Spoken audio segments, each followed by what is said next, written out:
Kumusta kapatid? Ikaw po ba ay kontento na sa buhay mo? Alam mo po ba kapatid na mayroon pong pangako ang Diyos na hindi po niya tayo pababayaan o iiwan. At ngayon po mga kapatid ay nais ko pong ibahagi dito po sa aklat ng mga Hebreo, Kapitulo 13 sa talatang 5. Ito po yung ating mababasa.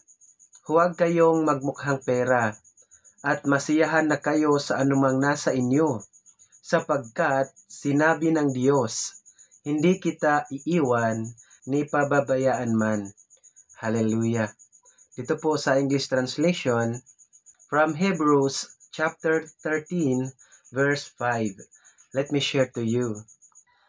Let your conversation be without covetousness, and be content with such things as you have, for he hath said, I will never leave thee, nor forsake thee. Hallelujah. Purihin po ang pagkabasa sa salita ng ating Panginoon.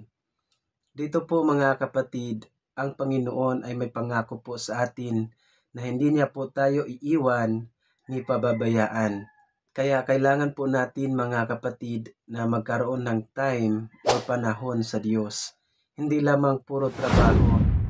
Dapat po meron tayong panahon sa Panginoon, panahon manalangin, panahon magsamba, panahon magpuri, panahon upang magbasa ng Biblia, panahon upang mag-share ng salita ng Diyos.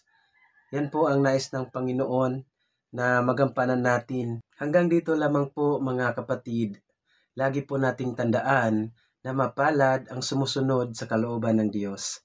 Maraming salamat. Jesus loves you. Bye-bye and God bless.